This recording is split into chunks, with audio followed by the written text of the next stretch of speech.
Ricky Starks has garnered a lot of attention inside the pro wrestling space, and unfortunately, it has nothing to do with what the man is capable of inside a professional wrestling ring. The name Ricky Starks garnered a lot of attention because AEW CEO and boss man Tony Khan kept him hostage within the AEW walls with no creative vision whatsoever, ultimately benching the Revolution. Ricky Starks said so on an interview with Chris Van Vliet, saying all he wants to do is wrestle, and he didn't understand or didn't know what he did wrong, that he was benched for so long. Monday, Tony Khan woke up and said goodbye to Ricky Starks and Miro, letting both men out of their AEW contracts, free and clear to do whatever they want, to go and work wherever they want. In this instance with Ricky Starks, he was let go on Monday, and on Tuesday, he was at the WWE Performance Center live on the CW network on NXT. I got the latest on Ricky Starks showing up in WWE already, only 24 hours after his AEW release, what his name is going to be, and the creative behind Ricky Starks going into Vengeance Day. All this and more right here on Off the Script. Also, I got a news report on Hulk Hogan and Real American Beer getting sued by a woman over allegedly getting a head injury in an incident at a party. I got all that and more right here on today's OTS. It is Valentine's Day, February 14th, 2025. We'll start off with Hulk Hogan. Hulk Hogan and Real American Beer are getting sued by a woman over alleged head injury incident. Now, Hulk Hogan and his beer company, Real American Beer, are facing a lawsuit from an Akron, Ohio woman who claims she was struck in the head with a sealed can of beer last August. Now, Real American Beer, I had to go track this thing down. Just a little side note, a little side quest over here. Me and the Solomon Monster, man, Jason Solomon on TNT, Tuesday Night Titans. If you guys don't know what that is, go and watch it, man. Best two-man podcast in the business right now, right here on the channel. We did a live review of the Real American Beer, and I said, all right, let's do this taste test. Couldn't find it in New York. Jason and I were in Chicago for House of Glory. They did, fortunately, or in this case, unfortunately, sell it in Chicago. I stayed in Wicker Park. So I found a place nearby the hotel that I was staying at that sold the beer. 6 cans for $15.99. I took it back with me to New York. We did the review on the show, and it was awful. It was awful. It was as disgusting as any beer I've ever tasted. And the fact that he slapped the logo and his likeness on that piece of shit, the way that it tastes, you can see where Hulk Hogan's vision is in the brewery venture or the beer industry, whatever you want to call it. This man, he doesn't give a shit what it looks like, what it tastes like, as long as he makes whatever kind of money he can make off of his name and likeness, man. It doesn't matter what it tastes like whatsoever. I would be ashamed if I slapped my name and likeness on a beer that tasted that fucking bad. So Fox 8 reports that the lawsuit filed on Monday alleges negligence causing injury after a sealed beer can was thrown approximately 50 feet, hitting the woman in the fore. I mean, who was taking this beer? Steve Austin? Was it the timekeeper throwing Steve Austin the beer? Whoever that guy was, man, he had a fucking arm on him. Steve Austin was a great wide receiver as well. Negligence causing injury after a sealed beer can was thrown approximately 50 feet, hitting the woman in the forehead near her hairline. The incident occurred on August 19th, 2024 at Thirsty Cowboys during a Real American Beer promotional event in Akron, Ohio. It's unconscionable to think that you're going to a bar to see a celebrity and end up getting pelted with a can of beer, said attorney Eric Tafel, who's representing the victim. He noted that she required stitches and would have some permanent scarring. According to the lawsuit, Hogan and promoters hyped the crowd by tossing free beer cans to the attendees. The victim was standing near the back wall by the dance floor when she was allegedly hit. Her attorney stated that she never saw the can coming. Photos of the injury show a can-shaped wound around the victim's forehead, requiring nearly 10 stitches. Medina Township Police responded to the incident, but did not file charges as they were unable to determine who threw the can. The lawsuit alleges that either Hulk Hogan or one of the other promoters threw the sealed can. Thirsty Cowboys and its owner, Aaron Lind, are also named in the suit. The plaintiffs argue that the venue is responsible for booking the promoters and ensuring the safety of its patrons. Listen, man, Hogan, man, when it rains, it pours. Poor Hulk Hogan. Nobody wants anything to do with him. He gets booed out of Los Angeles. He's getting sued because somebody on his team threw a real American can of beer at somebody. Listen, I feel bad for the woman, whoever it may be. You go to a promotional event where alcohol is involved, and you get a bunch of young, rowdy, males and young adults who want to drink for free and party. Shit's going to happen.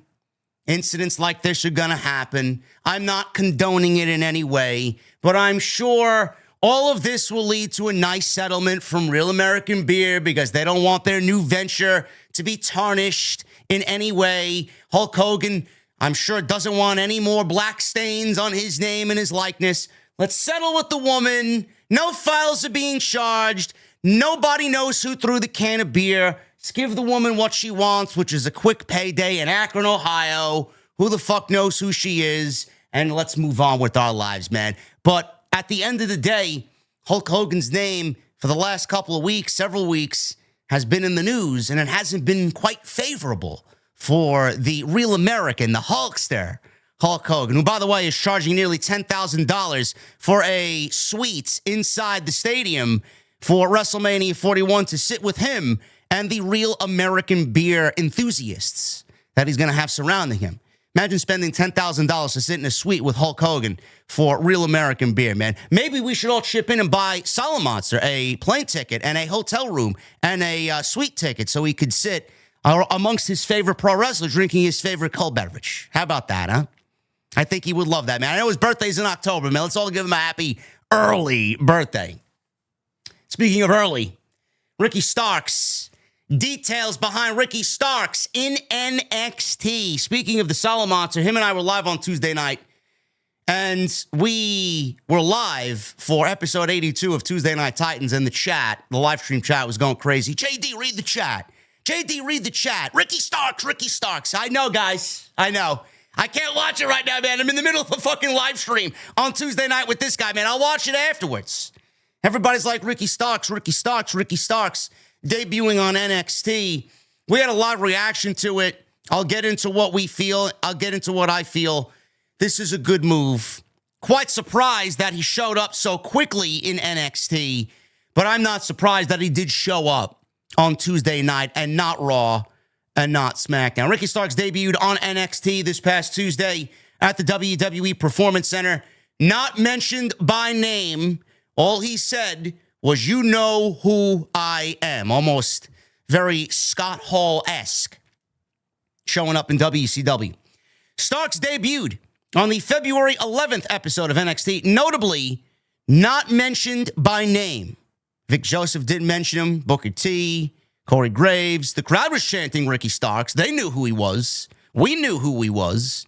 But WWE had him go out there and did not say anything about who he is or mention his name on camera. So he debuted on the 11th. The crowd knew, however, who he was, chanted it repeatedly. Fightful is reporting that they were told this was the expected reaction and that not mentioning his name by name was not an accident. They did this on purpose. However, we have not been told why specifically that is. It's going to generate more interest. It's going to keep the buzz going. What's his name? Are they going to change his name? Is he going to be Ricky Starks? He showed up. He showed up on NXT. And I'll get into the views that he did on social media, which were astronomical for someone like Ricky Starks. But it's going to continue the buzz going long after he debuted on the 11th. People are still talking about him. And people are still talking about what's his name going to be. Is WWE going to change his name? We'll figure it out. We'll find out. Fightful had heard word of AEW releases on Friday. But that didn't end up happening and didn't end up becoming official until Monday. We're told that these had long been considered, with Ricky Starks among the names that were in the plans for the release. Now, as one would expect, the deal with Ricky Starks came together very quickly once he became available. As of December, we had been told, says Fightful, that nobody from WWE had communicated interest to Starks, but those we spoke to knew he'd be signed if he did become available. You know, we joked on Tuesday night that he was legitimately released on Monday, and William Regal called him from an Orlando area code saying, Ricky, get on the first flight to the Performance Center. We're going to put you on TV Tuesday. He booked his flight, he packed his bags, and boom, he was at the Performance Center legitimately the next morning.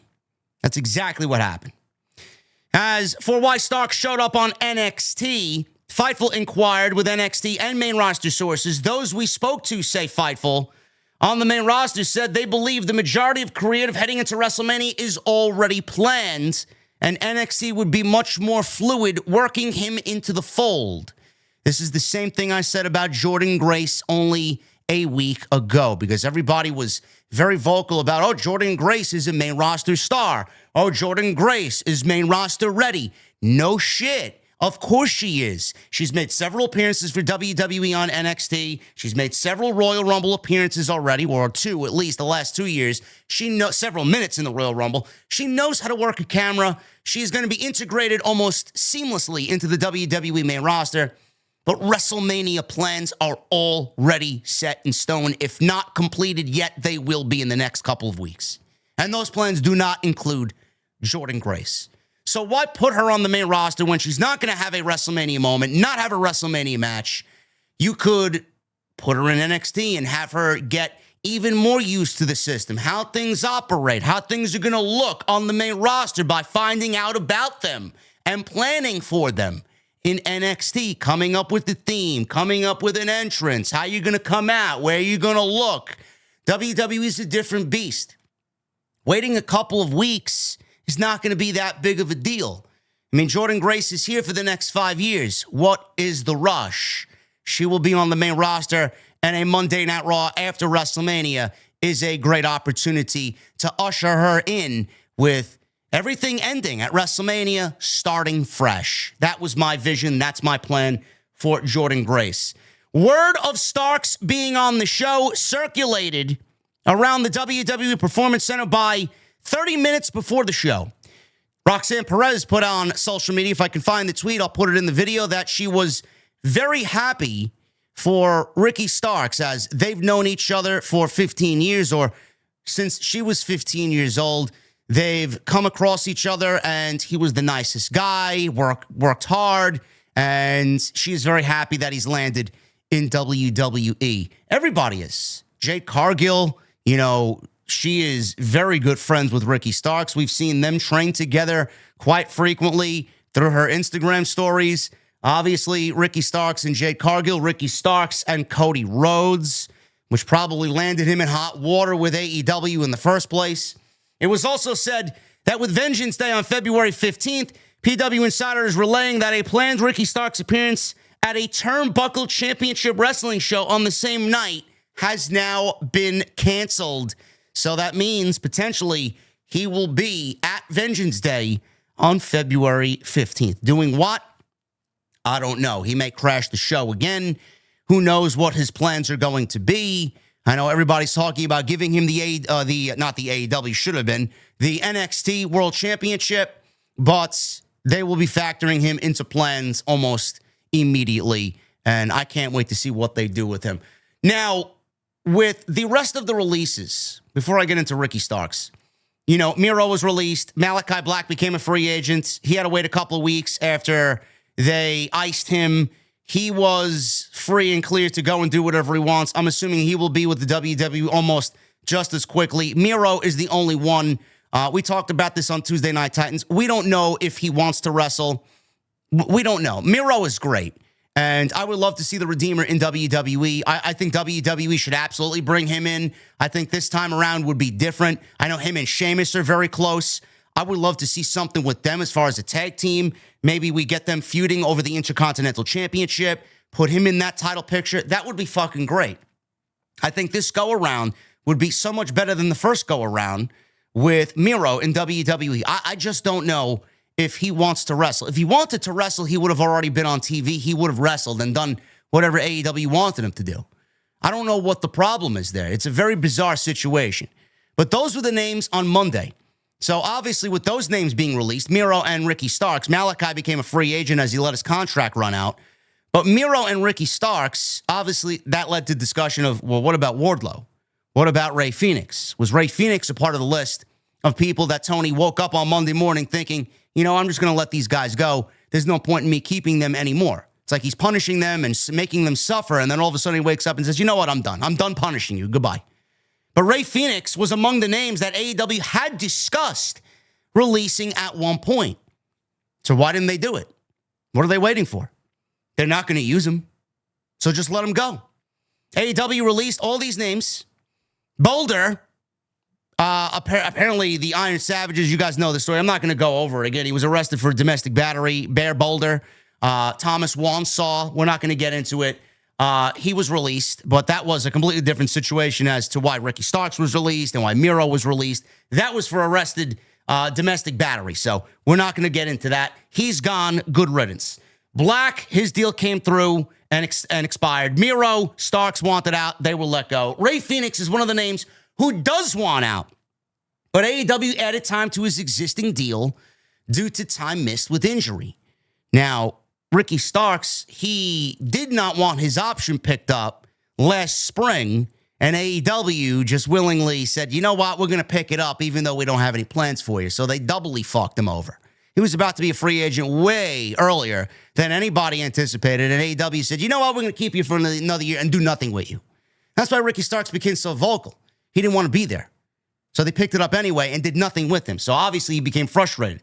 The belief is that the time added is close to a year for Ray Phoenix, and once that time passes, then he will reunite with Penta, his brother, and go to WWE. On the NXT post-show Tuesday night, Sean Ross Sapp noted that Phoenix had been considered part of the releases, but that did not end up happening. He says, and I quote, I heard Friday that AEW releases were either happening or coming. At that moment, I thought it was just the Bear Boulder situation, which they fortunately acted very quickly and took care of that situation. I had heard for a while that within AEW, they had at least considered releasing or letting contracts lapse on a few talent that were not happy and wanted to go elsewhere. At one point, they considered Ray Phoenix. That did not end up happening at all, end quote. Ricky Starks, let's start with him in NXT. NXT is the right place for him. If you put him on the main roster, what exactly is he going to do? Is he going to get over? As everybody expects him to get over on the main roster? Who knows? The main roster is a completely different beast. Everybody knows who he is. NXT is a great beginning for Ricky Starks to get his star power where it needs to be, to become a bigger name than he is right now. A feud or a championship, a North American title, an NXT World Championship, which I don't really think is going to happen right away, being that Obafemi is the NXT World Champion, but he will be the star of that brand. That brand will be his, and that is a great starting point for him. Why would you want to start him on the main roster when he's not going to factor into the top of the card? He'll probably be placed in a fucking feud with Shinsuke Nakamura or The Miz or something low level that has nothing to do with WrestleMania in an important way. On NXT, he'll be at the top of the card in the main event, and he'll be able to work out the kinks that WWE needs to work out of him so he integrates himself into the WWE system. This is a right move, a move that a lot of us expected, and a lot of us did not find it to be surprising when he did end up in NXT. Nobody is surprised by this whatsoever. The name. They did it purposely to build intrigue and interest. His name will be Ricky Starks. Internally, it was listed as Ricky Starks for this segment on NXT, as reports stated in the days after his initial debut. His name will be Ricky Starks. They're not changing his name. WWE would be foolish to take something that came over from AEW and change it in any way. Why would they do that? He's already an established name in the pro wrestling space. They did the same with Jade Cargill, basically took her from AEW. However she looks now, I mean, it's probably less than. She's not on TV. I don't know where she is. They got a storyline right now with who attacked her and wrote her off television. We don't know what's going on there, but they took her. Same thing, everything. Look, entrance, music, and put it right on WWE television. Now, she's a bigger star for it because it's WWE, but why would they do any different with Ricky Starks? Everybody that comes over is going to get the same treatment. Everybody. Jade Cargill, Penta, Cody. They didn't change anything about Cody. And everybody that follows. Malachi, Miro, and eventually the likes of a returning Keith Lee, Wardlow, Samoa Joe. They're all going to be integrated the same way that they were in AEW or similar to what they were in NXT and in WWE. There's no reason to change anything. What is his name going to be? You and me and everybody else knows him as Ricky Starks. The interest is in Ricky Starks. The intrigue is in Ricky Starks. That's what his name will be. This move makes AEW look fucking stupid. This move makes Tony Khan look fucking stupid. I don't know what their line of thinking is following this.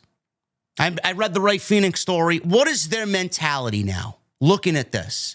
Ricky Starks, if you accumulate the views on social media from the 2 clips that WWE put on their official Twitter account, and then you go look at the views that the YouTube video did for the Tuesday night NXT show on the 11th, everything else, and I mean this in the most unbelievable way possible, fucking absolutely blew every other clip out of the water, that Ricky Starks highlight clip. They clipped his promo, his arrival, and against everything else, it did over 800,000 views for an NXT clip. I think the next one was a steel cage match with fucking Tony D'Angelo and Ridge Holland. Didn't even get 90,000 views.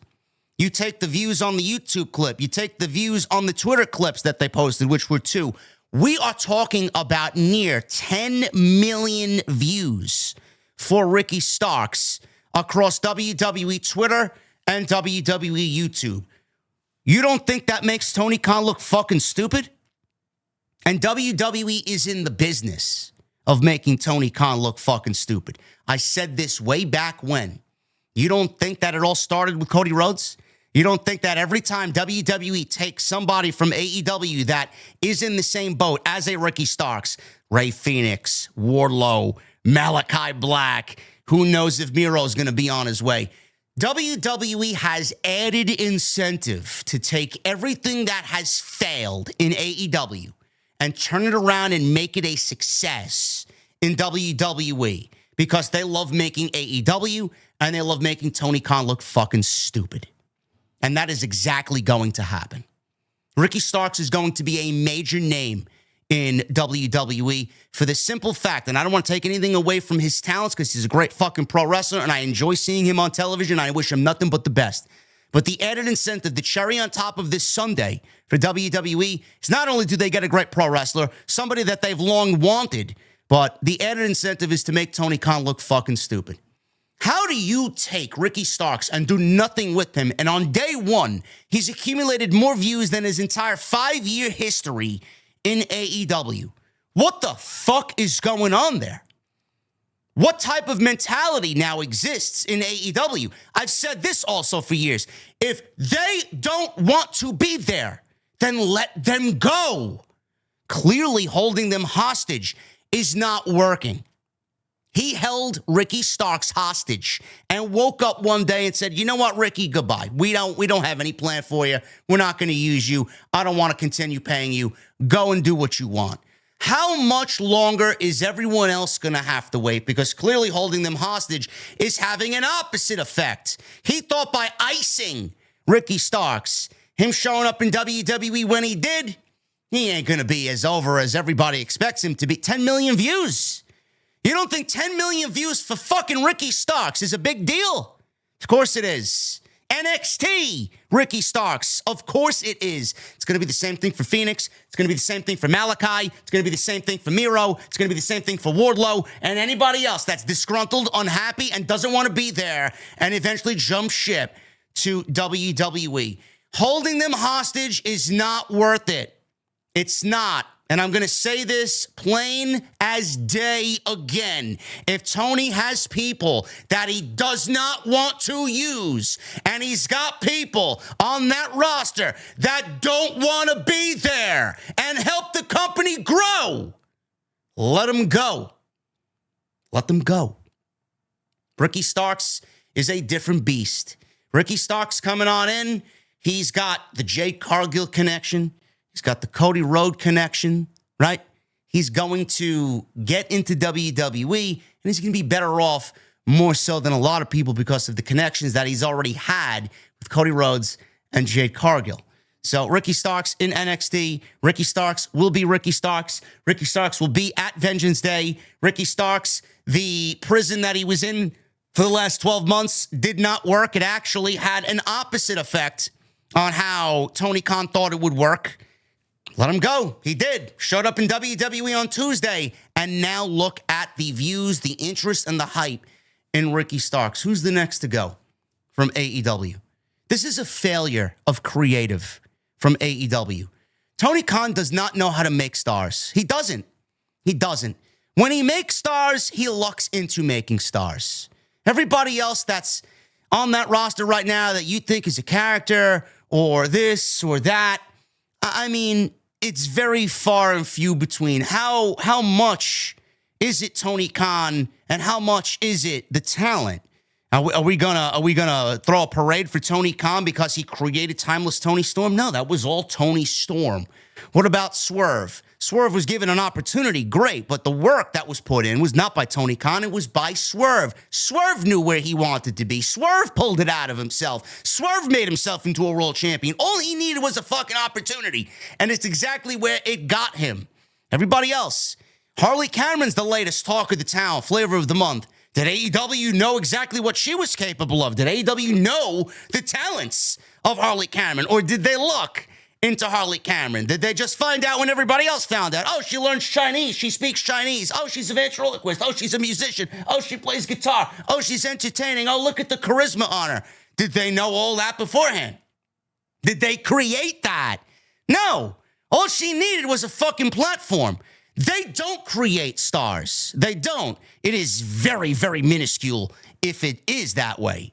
WWE creates stars. And in this case, WWE takes the fucking stars that should have been in AEW and legitimately makes them stars so that they make Tony Khan look fucking stupid. And it's going to continue to happen. And you know what? Honestly, I'm going to sit here. I'm going to laugh at it. I'm going to relish in it. I'm going to enjoy it because it just proves all of us right about what we say critically about the AEW product. Why aren't you doing this? Why aren't you pushing this person? And then when they go to WWE, it just makes them look bad.